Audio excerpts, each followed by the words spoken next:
নতুন করে কর্মসূচির ঘোষণা করেছে বৈষম্য বিরোধী ছাত্র আন্দোলন। চলমান আন্দোলনের মধ্যে রিমেম্বারিং আওয়ার হিরোস নামে কর্মসূচির ঘোষণা দিয়েছে আন্দোলনকারীদের একাংশ।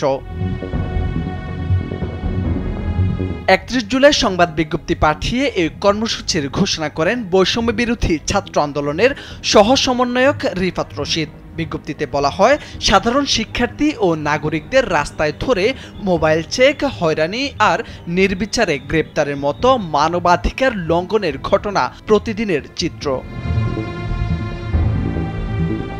এছাড়াও আগামীর বাংলাদেশ গড়ার কারিগর, জাতির শ্রেষ্ঠ সন্তান, বিশ্ববিদ্যালয়ের সম্মানিত শিক্ষকদের উপর ক্যাম্পাসের ভেতরে হামলা করা হয়েছে।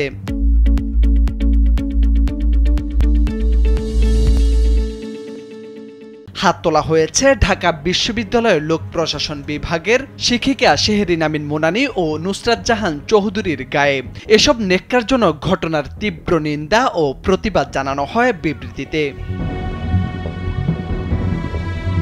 এতে আরও বলা হয়, একটি স্বাধীন দেশে এমন নজিরবিহীন মানবাধিকার লঙ্ঘনের ঘটনা জাতির জন্য অত্যন্ত লজ্জাজনক। এমন ভয়ানক অন্ধকার পরিস্থিতিতে সারা দেশে ছাত্র জনতার উপর হামলা, মামলা ও শিক্ষকদের উপর ন্যাক্কারজনক হামলার প্রতিবাদে জাতিসংঘ কর্তৃক তদন্তপূর্বক বিচারের দাবিতে এবং ছাত্র সমাজের ৯ দফা দাবি আদায়ের লক্ষ্যে আগামীকাল বৃহস্পতিবার নতুন কর্মসূচি দিল বৈষম্য বিরোধী ছাত্র আন্দোলন।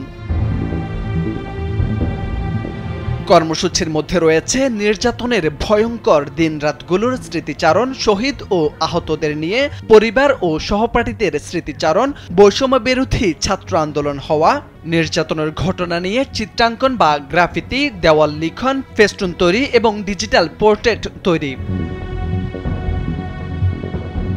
নতুন কর্মসূচিতে সর্বাত্মক অংশ নিতে শিক্ষার্থী, শিক্ষক, অভিভাবক, বুদ্ধিজীবী, পেশাজীবী, শ্রমজীবী, ব্যবসায়ী সহ সব ধরনের শ্রেণী পেশার মানুষদের প্রতি বিশেষভাবে অনুরোধ জানানো হয় বিবৃতিতে।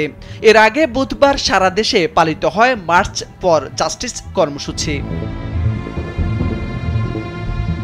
মোরশেদ আলম, কালবেলা।